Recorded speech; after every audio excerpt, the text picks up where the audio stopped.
of extinction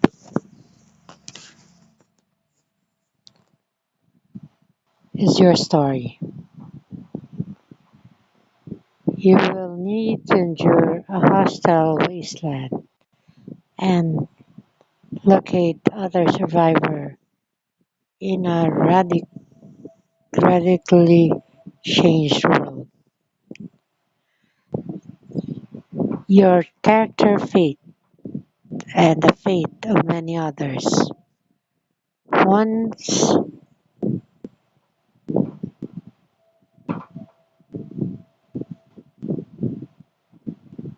are yours to determine. Hmm.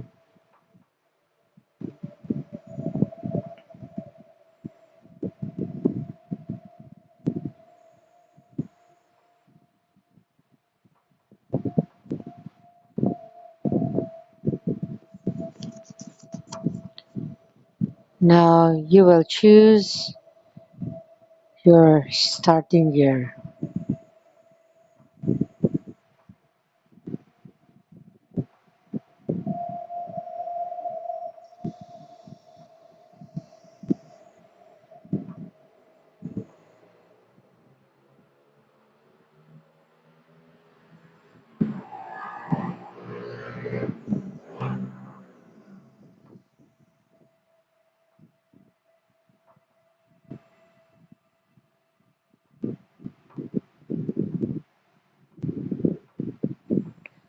Now that you're equipped, you'll need a name.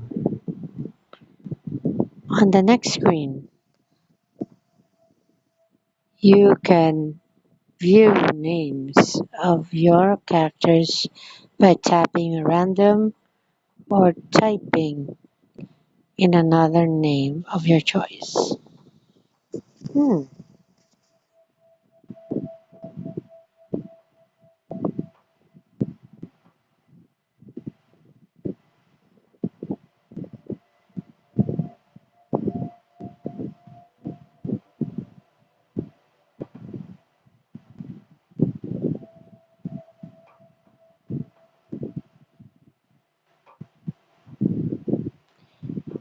Your quest for survival begins.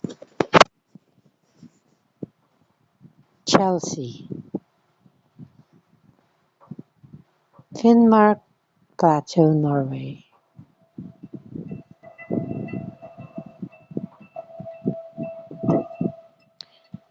The world is dead. You can't say how long it happened. Not exactly. 5 years ago? Maybe six. It's hard to keep track.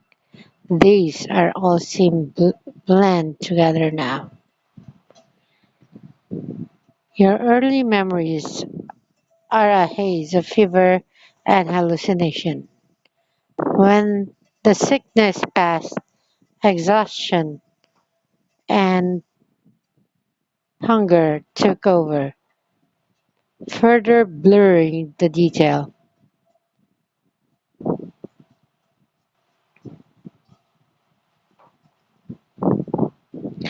But by some miracle you survive and you carry on alone, ignoring the aching muscles in your arm and leg. You push across endless fields of ice and snow and approach a steep decline. You rush downward, the felt of your skis scrubbing through the snow is exhilarating yet soothing. Your mind slips into a blissful state of numbness. For a moment, all your pain and suffering slip away. Your exhaustion, the hunger pangs grunting at your gut, the bitter, relentless cold.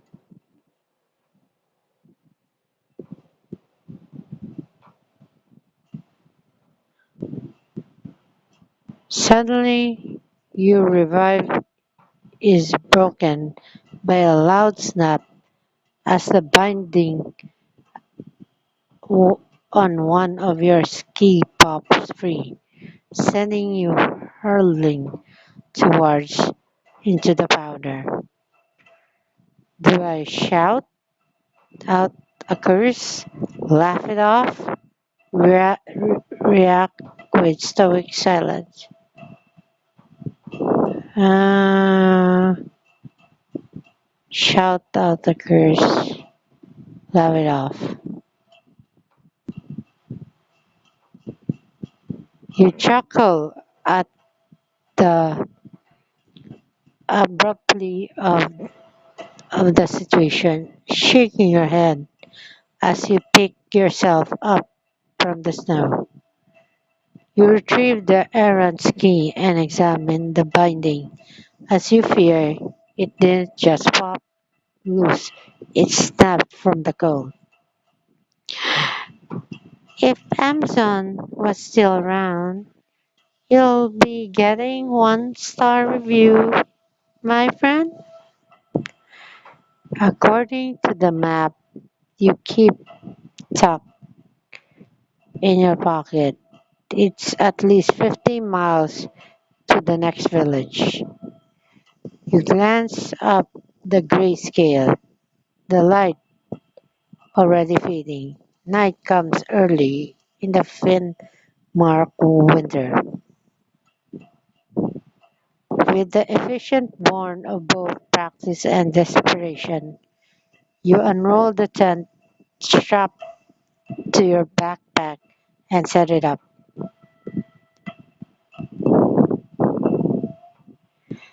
By the time you finish, night has already fallen.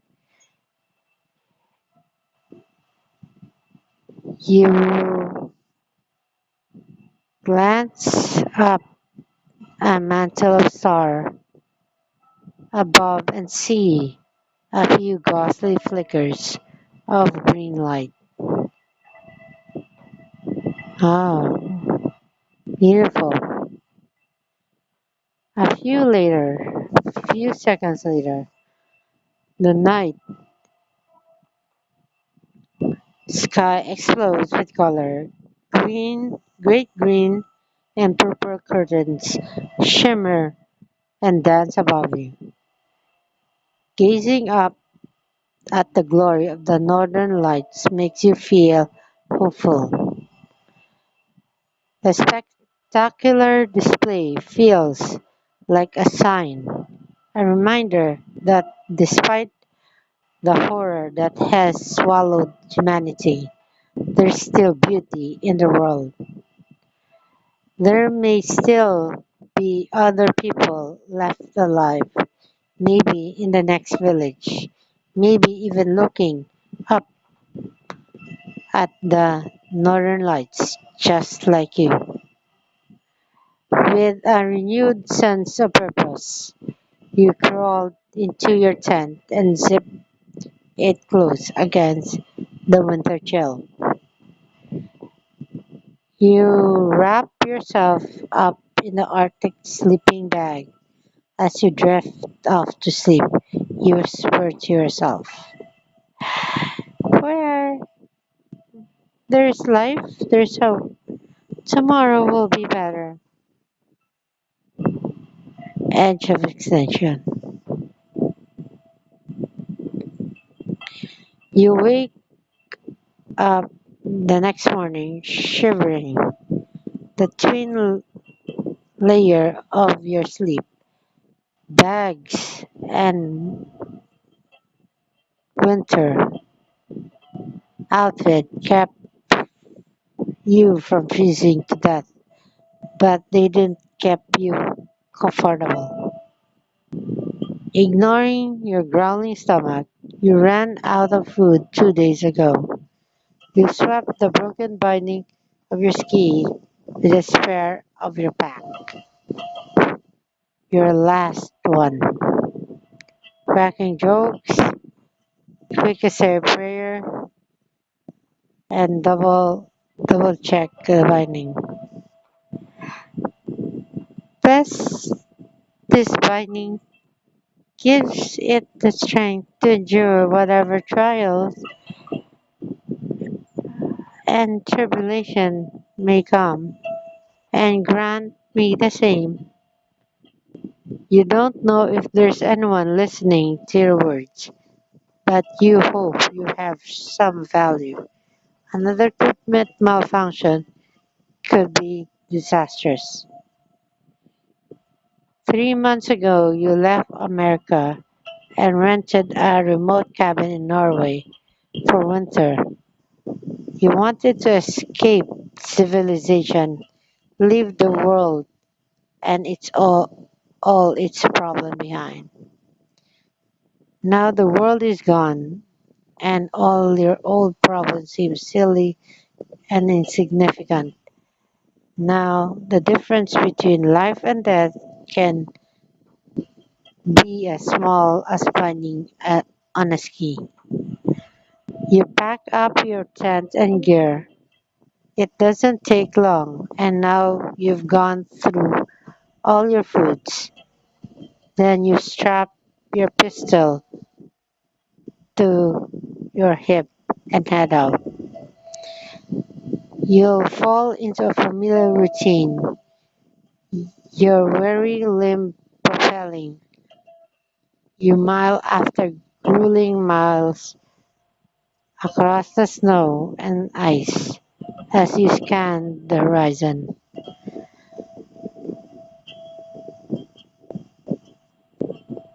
There's only a few hours of daylight left when you finally crest a ridge and see your objective below. A few dozen small cabins gathered together. A surge of adrenaline spurs you on.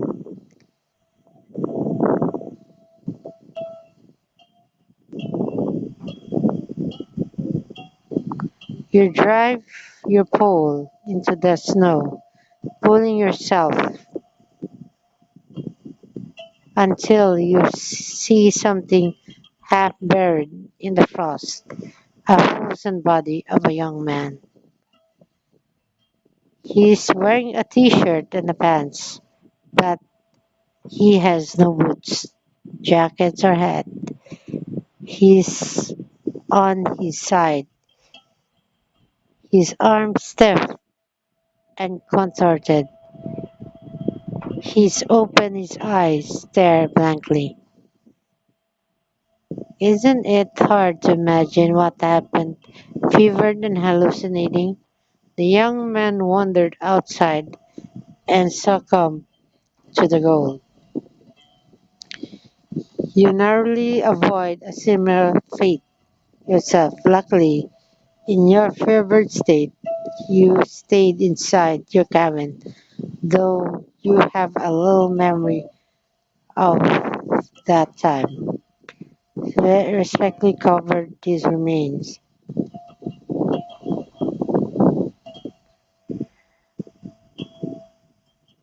The indignity of his death hits you hard. A proper burial is impossible. The ground is frozen solid, but you can't leave him vulnerable and exposed. You gently closed his eyes, then covered him in amounts of snow. Eventually, a spring will melt away his makeshift cairn, but there's only so much you can do. You dig your pole into the snow and press, and leaving the young man behind as you continue towards the village. As you near to the cabin of the edge of the town, you notice several of the doors are painted with large X mark plate. The people in this village, like so many others, tried to stop the spread of apocalypse. by isolating those who fell sick. It didn't work. The sickness didn't spread from people to person. There wasn't a plague. It was toxins. The entire world food supplies was contaminated. You've seen this enough times to know the chance of finding anything useful inside this cabin, like uncontaminated food, is slim. Usually, the only thing you discovered are abandoned bodies of the owners, a grisly sight you've already seen so far too often. Go inside the first cabin, scout the exterior. Instead of going inside the homes, you decide to explore area around you. You make your way behind one of the house and see a snow-covered SUV. You sweep away the snow on the driver's door, seeing it's unlocked. You open the door and slide inside. The keys are stuck up under the sun visor. With low expectation, but you put one in the ignition and try to start the vehicle. Just every vehicle you've come across so far, nothing happens. Unattended engine don't do well in the extreme cold. Fuel lines freeze, batteries goes dead, oil thickens, and even if you could get a vehicle started, the weeks of accumulated ice and snow would make the road impossible. You exit the vehicle and notice a nearby shed, but the winter days are short and the light is already fading.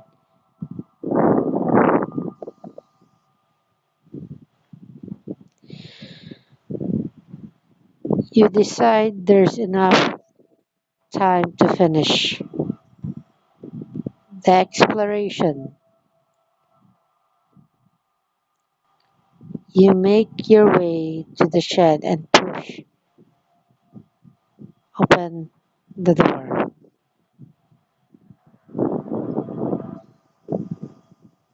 The wall is covered with tools, and the wooden workbench against the back wall, a frozen corpse of every large man in slump in the corner. He's seated in a chair, slumped over a workable. His clothes and the wooden floor of the shed around him is covered with dark red stain. His throat has been slit, a deep gash under the jaw running ear to ear. In his left hand he still clenched the large knife that made the wound. Seeing him there, dead by his own hand, makes you feel pity, content, nothing pity. It took as if this man may have survived the sickness, but you can't imagine what other horrors he endures. How many loved ones he had watched to the fever takes. Whatever he saw, it was too much for him to bear. Rather than live alone in the world haunted by death and suffering, he chose to end it all. Looking at the body, you realize he's far too big to move. Instead, you cover him with a tarp, finding tackled to the wall, creating a makeshift funeral shroud. It isn't much, but giving him some semblance of dignity gives you a sense of closure. You head back outside, where the short winter day is already coming to an end. You already You'll have to hurry if you want to finish exploring the town before dark. You pass several more homes branded with taxable red X. As you head to the center of the village, the wind picks up and the temperature drops rapidly. You recognize the sign of blizzard rolling in. Riding it out in your tent isn't an option. You need to find shelter before it hits. You spot a large building up ahead, the town hall, ducking your head against the bitter gush. You make your way toward it. Just before you reach the door, you came across something unexpected. Fresh tracks in the snow. An animal tracks? An anthill creature survived apocalypse that wiped out the humanity. You found a small herd of reindeer a few weeks ago, but their meat was contaminated. Like the rest of the world's supply, they were full of toxins. Just a few bites cause you relapse in fever and hallucination. But these tracks are different. Not hoof, but paw prints. Two sets of large and one small, heading in different directions. Another gust of wind reminds you of the coming blizzard, and once it hits, the track will be lost. But you don't mind finding you don't find shelter, you freeze to death in a minute.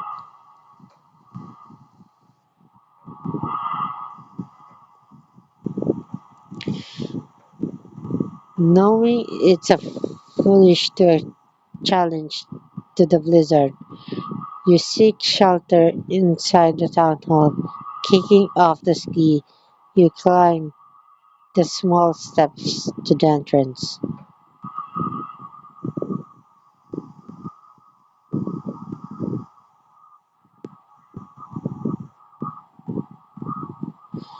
You push against the door, relieved to find it's unlocked.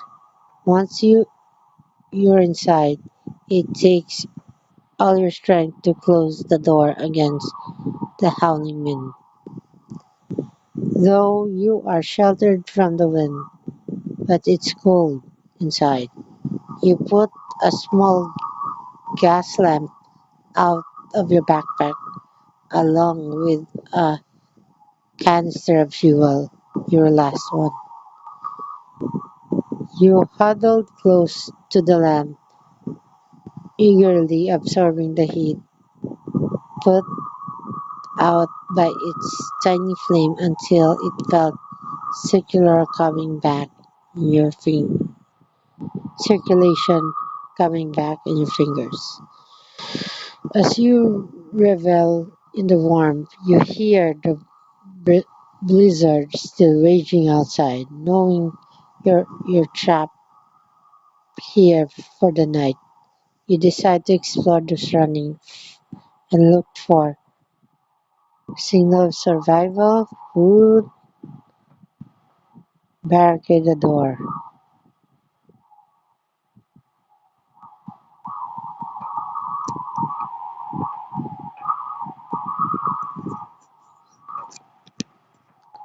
Remembering the paw prints outside, you decide the first step to secure the entrance. Most of the structure interior is occupied by a large meeting hall with a podium and a chair for about 30 people. You take two of the chairs and wedge them under the handle of the door, jamming it shut.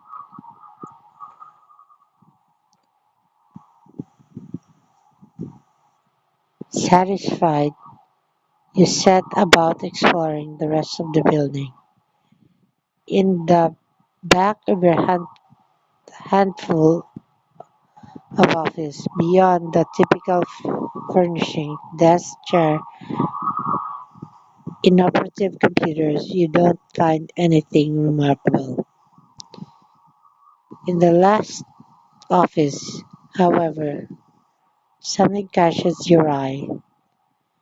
At a small table in the corner of the microphone, a handset, and what appears to be a ham radio.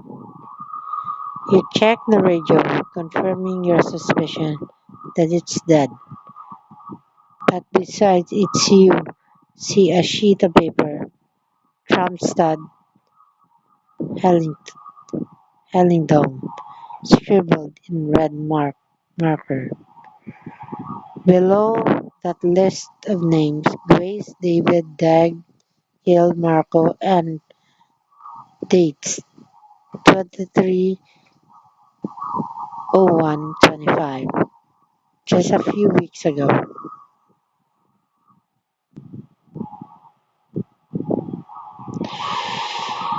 Inspired by your discovery of the note, you dig around until you notice a small piece of paper that somewhere slid down between the back of the radio and the wall.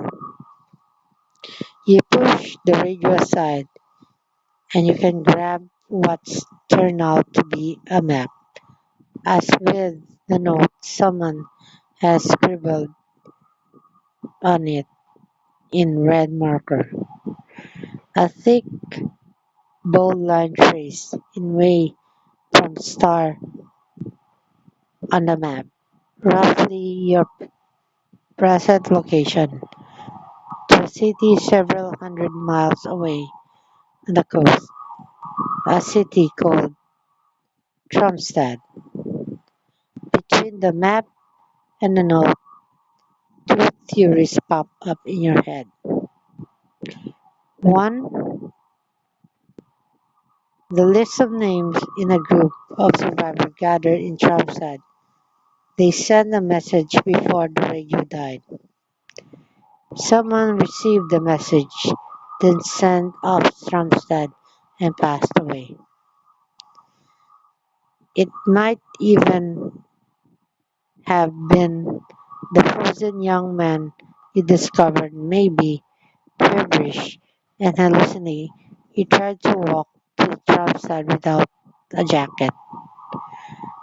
Alternatively, the name could be a villager who set off for Stromstad, though it seems unlikely such a small town would have so many survivors. Either way, your your course of action is clear. The journey to Tromsø will be long and difficult, but if you even have a chance of finding another survivor, you have to risk it. But if I'll never make it all the way, if I don't find some food in the next few days, with the storm still raging outside, you bring your sleep bag into the room and lay it out next to the radio. You extinguish your lamp and the room falls to dark. As you drift to sleep, you have a plan, or at least a beginning of one. Riding out the blizzard, find some food, and then Propsad. When you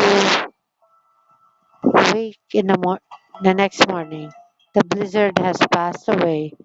Half remembered dreams linger in your mind. Dreams of finding survivor, other people in Propsad.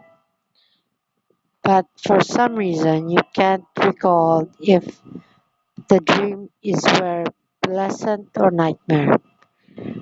Your stomach rumbles as you pack up your gear and remind that before you can consider the journey south, you have to find some food.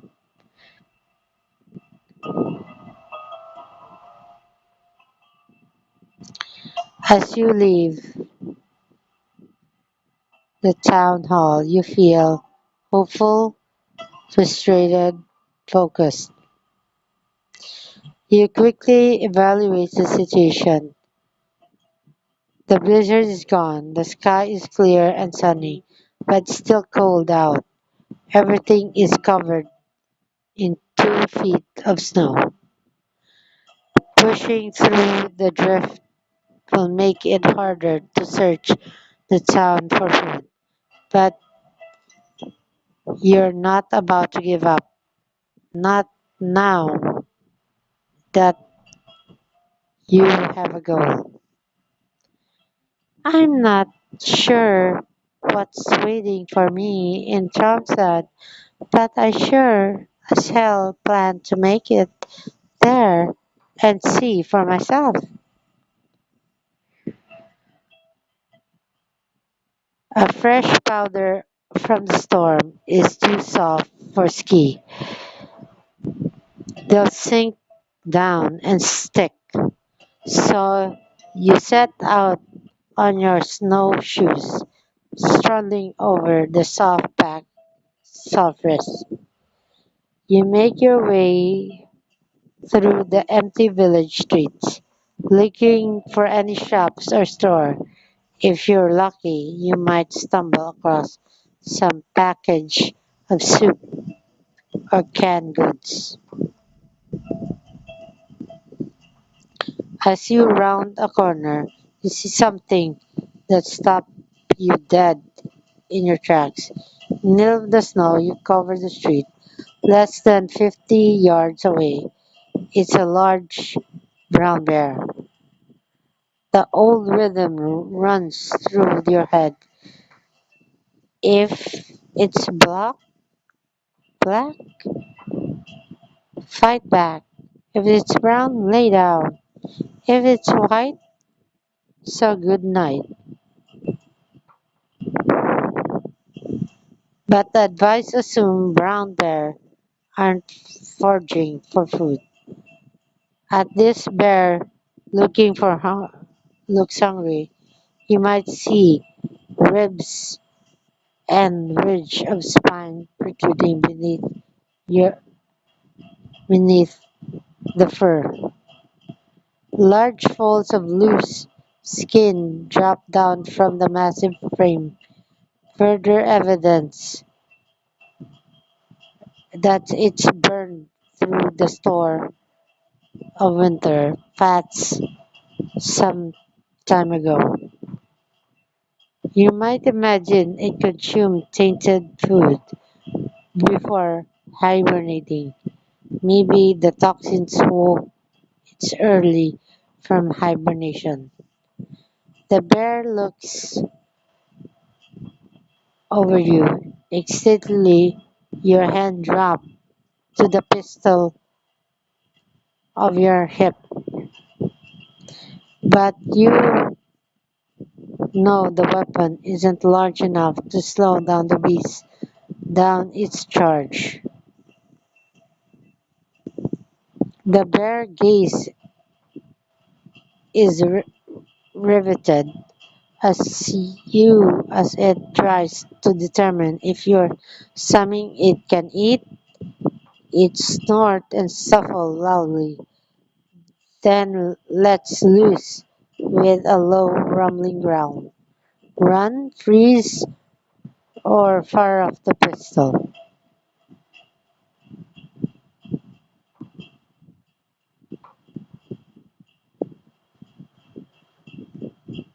I guess.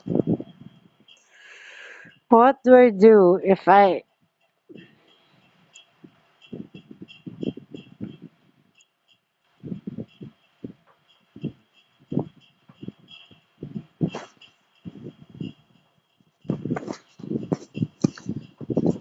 you unload several shots in the air?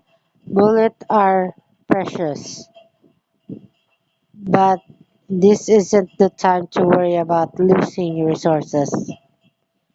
The blast rings out thunder through the town, echoing the building and snow-covered streets. The bear roars and rears on its hind legs, then it drops back all four and glares at you, too hungry to leave but too afraid to charge. Caught in a standoff, you consider firing another shot, maybe even hit the animal. The pain might drive it off, or it might provoke an attack. But before you start triggering, you see something flickering in the corner of your eye. A gray furred blur rush past you, changing at your adversary. It's a large husky, bounding through the snow.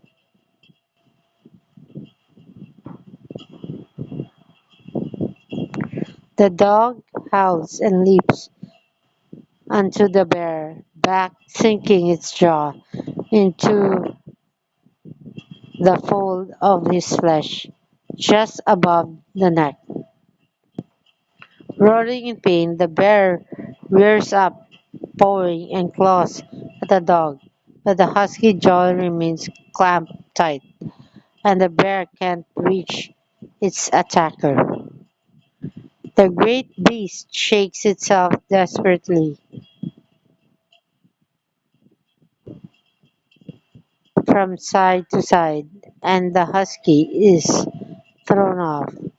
It's on its feet in the snow, snapping and banking at the bear.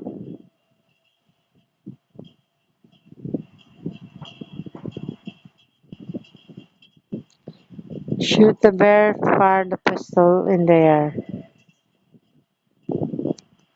Commanded the dog to attack. Go on, boy, get him! Get that bear!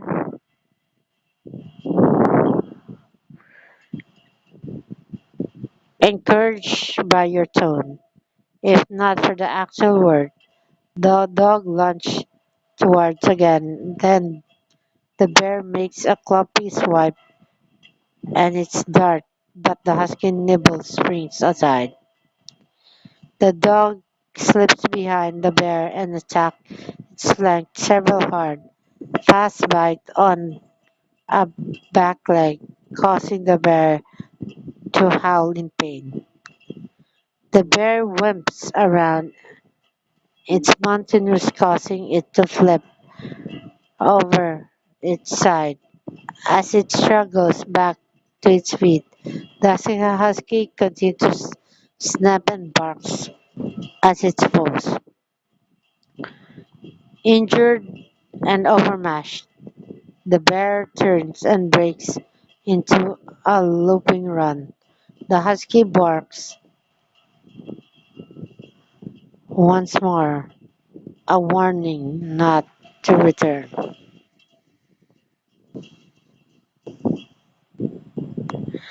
As the bear disappears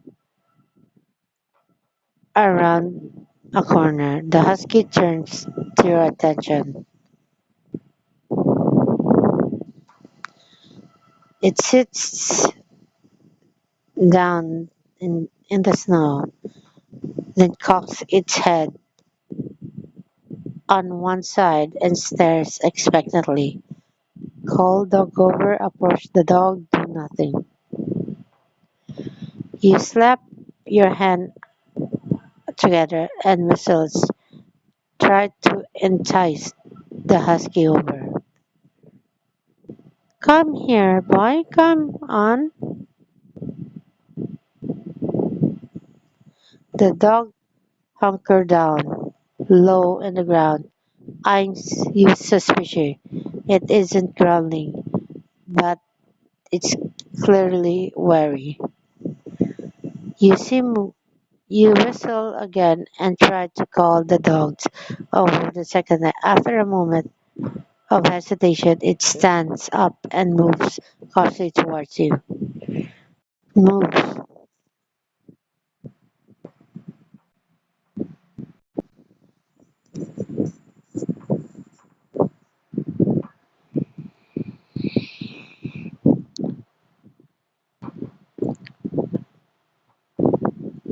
You stand very still, letting the animal come to you as you encourage it with a soft, soothing voice. It's okay. I'm not going to hurt you.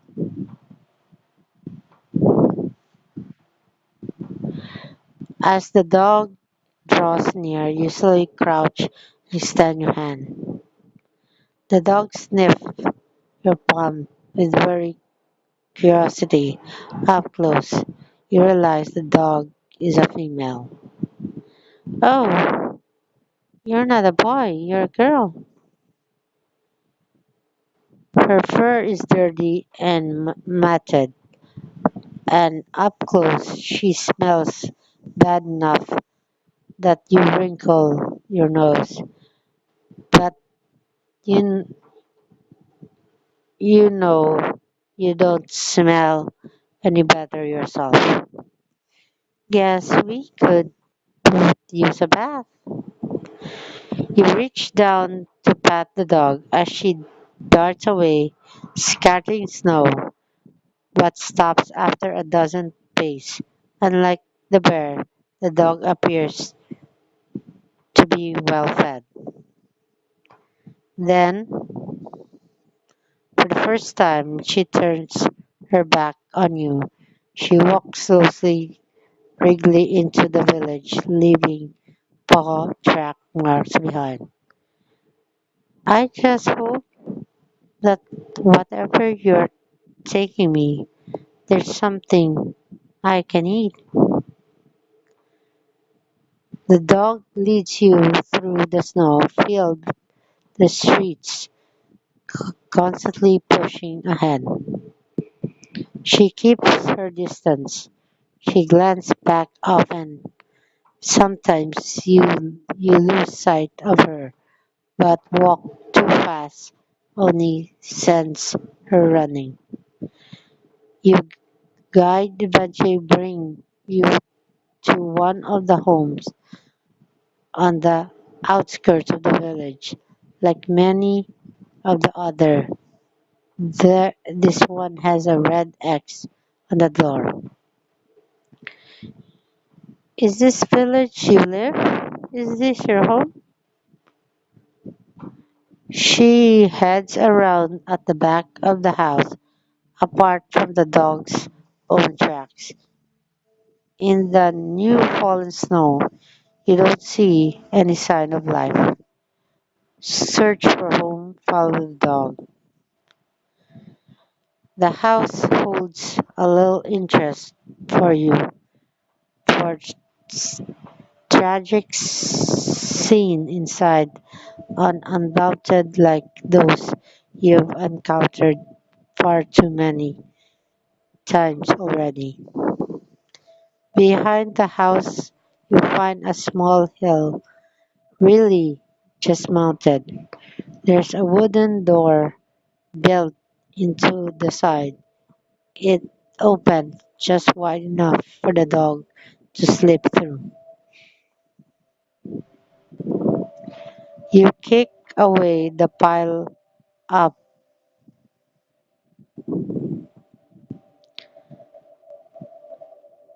by the dog and enough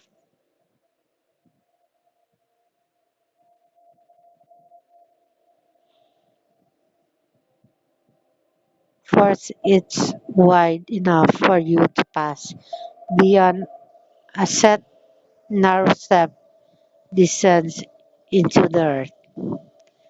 You follow it down, realize that it's somebody's underground cellar, a natural fridge store, refrigerated storehouse carved into the permanent frost beneath the topsoil. The ceiling is low, and you're forced to crouch as you go in. You pull the flashlight from your pack and take a stock of your surrounding. Dog is sitting behind of the floor along the back wall, a slab of meat, cleared and dressed, hanging from the hook in the ceiling.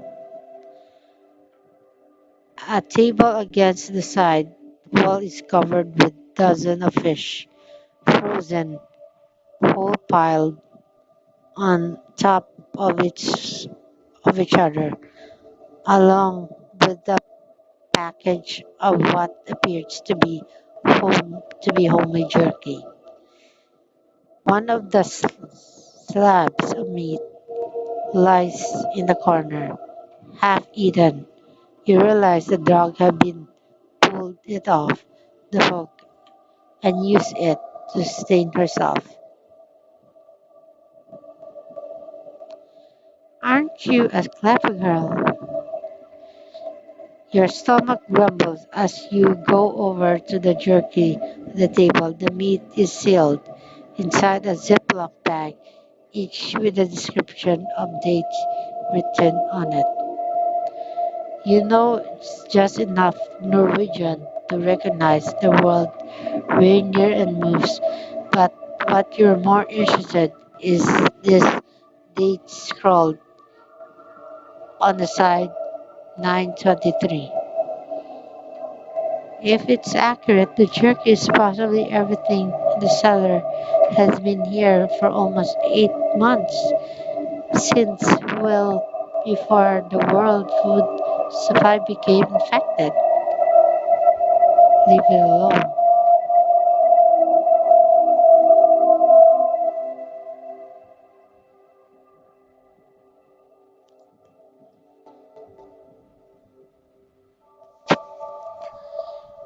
For you for you to take the jerky out of the bag and toss a small piece of the on the floor.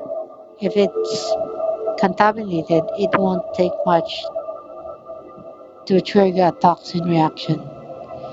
Here you go, girl. Help yourself. The husky looks at you warily, then comes towards gobbling the jerky up in a few quick bites. Then you sit down and watch and wait.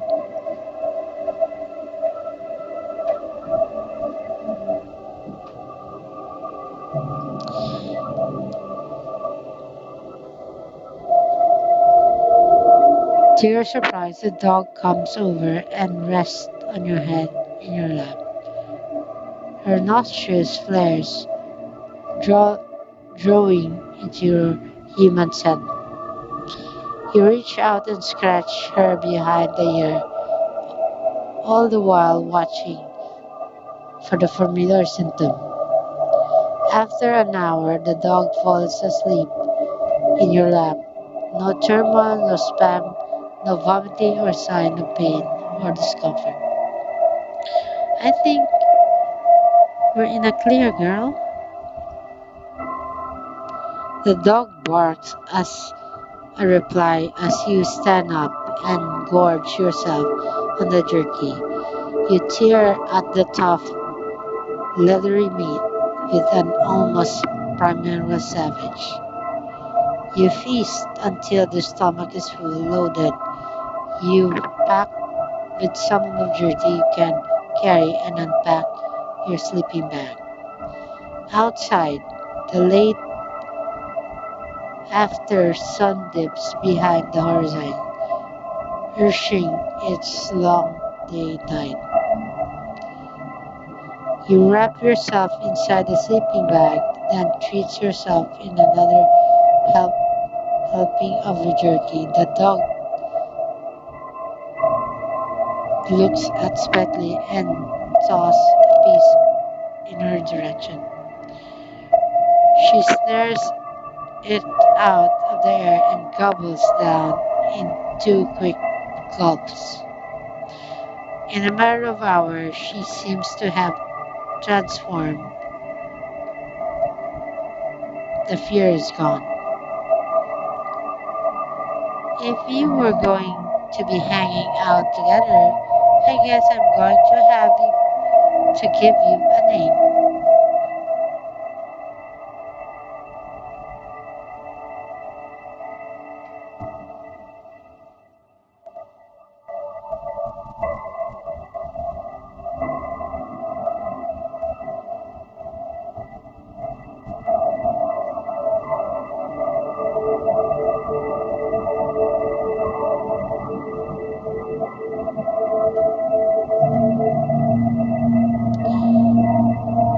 You kind of look like a Lazy to me. Do you like the name Lazy? She barked twice and wags her tail. I guess that sounds then. Lazy comes and lies down to your side, so close you can feel the weight pressure against you.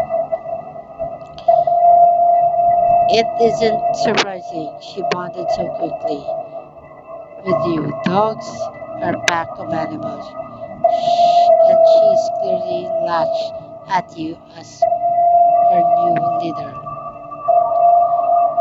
You stroke her matted further, making a mental note to grab a brush somewhere so you can comb out her worst of the north. And maybe we can find some shampoo and give you a bath too. The only response is a deep contented snore. Good night, Lacey. Sleep tight.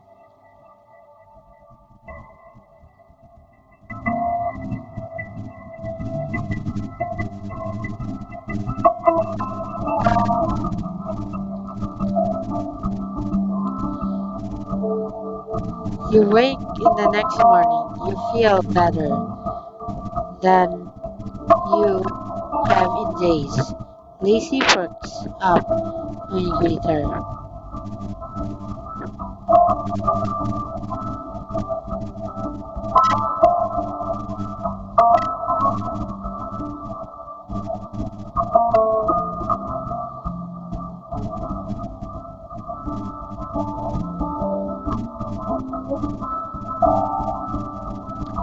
Listen up, Lacey. If you're going to be hanging out around with me, you need to learn some few tricks.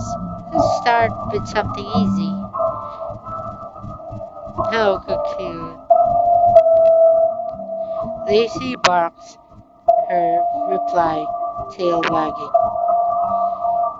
You cross to the other side of the room as Lacey watch, her attention focused intently on your every move, turning to face her.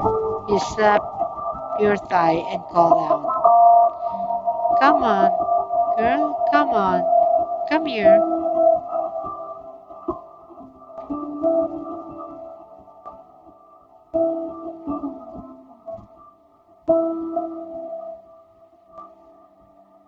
At the sound of the voice, the husky leaps and bounds towards a burning ball of happy, excited fur.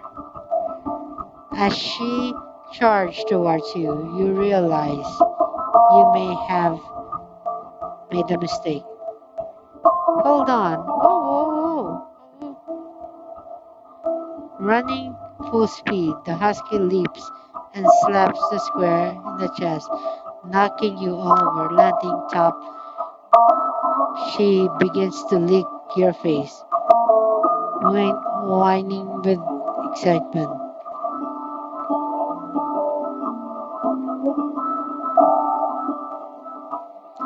Laughing, you wrap your arms around her body and roll on the ground and assault you with a slobbering laugh. Eventually, you manage to disentangle yourself, get her back at your feet. Maybe I should have with you, started with down. You hold your head flat, calm down, calm, palm towards the floor. You lower it slowly as you say your command. Down, lazy, down.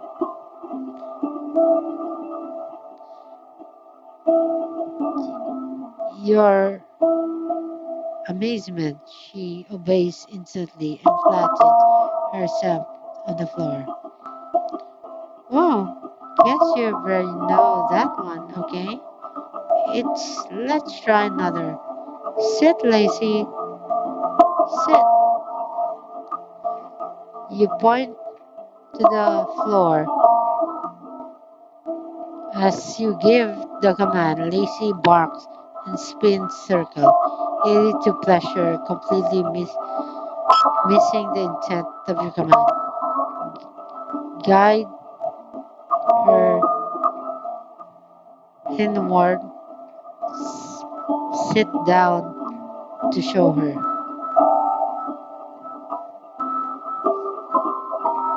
You squat down to the floor, rest at your weight to your feet and hand. Sit, see, girl, like this. Sit. Lacey watches you, bewildering at your strange behavior. Immediately she comes and tries to lick your face against the clever. Clearly isn't working.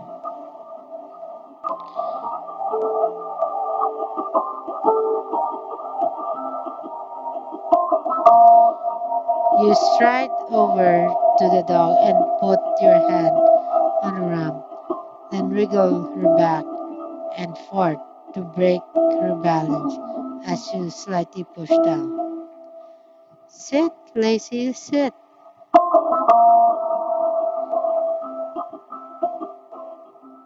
She succumbs to the weight of your hand.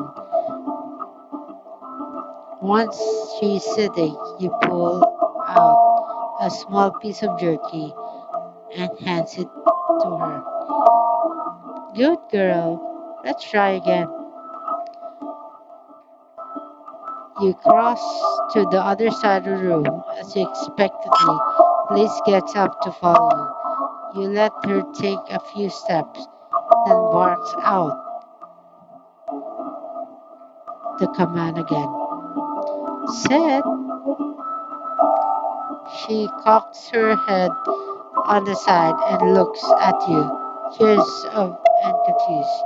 With a sigh, you come over and once again gently wiggles her back until she's seated. See? This is it. It's not hard. Sit.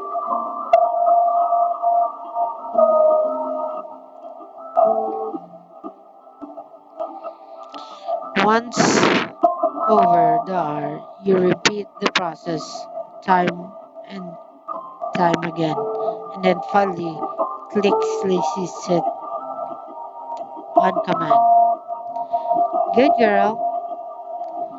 You give her another piece of jerky as a reward, and she bangs in appreciation over a few hours. You continue her treaty. She learns quickly, and the days end. Lacey had had added speak, stay, fetch, and repeat her representation. It's getting late, but there's no one more trick you could teach her that springs into your mind. A classic, but give her chocolate, it seems in poor taste. You know what, Lacey? There's already enough strategy in the world without teaching how you can play dead. You finally you give her a final pat and head turning it. When you wake up in the next morning, then run through each tricks again. Lacey performed flawlessly. Such a clever girl.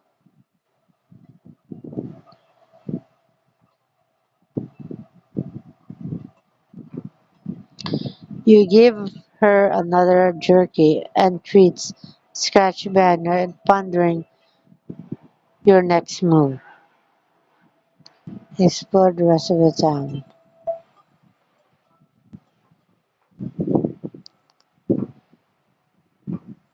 Now that's you have a goal. You're set in preparation to spend the next day gathering up meat and jerky as you can carry. You can also find some pet supply in a small drugstore, and that's not night you bath Lacey and brush her down. The following morning, long before late rising, masking an appearance, you strap on your skis and set across Finstar frozen plateau once more.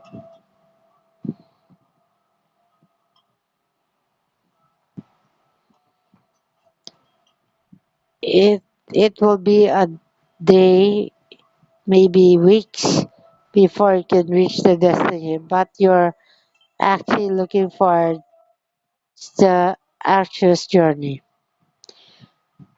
One w- for one thing, you aren't traveling alone anymore. Lacey trots along happily at your side as you wondering you have a purpose. For the first time in weeks, you allow yourself to believe maybe the world hasn't ended. Maybe